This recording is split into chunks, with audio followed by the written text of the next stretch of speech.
Dakar7.com, site d'actualité nationale et internationale, maintenant à portée de main, 24 heures sur 24. Retrouvez toute l'actu sport, politique, culture, économie, revues de presse et même vos séries préférées. Téléchargez l'application dès maintenant pour rester au fait de l'actualité. Disponible sur Android et Apple Store.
يا ربنا بجاه خير الخلق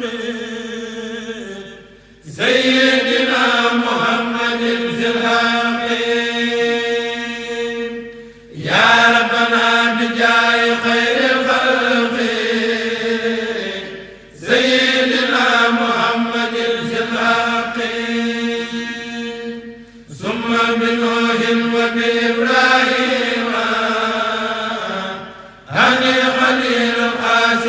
حليما وبكليمك السفي موسى ثم بروحك الحفيظ عيسى كل وليا ونصيرا ابدا Dakar7.com, site d'actualité nationale et internationale, maintenant à portée de main, 24 heures sur 24. Retrouvez toute l'actu sport, politique, culture, économie, revues de presse et même vos séries préférées. Téléchargez l'application dès maintenant pour rester au fait de l'actualité. Disponible sur Android et Apple Store.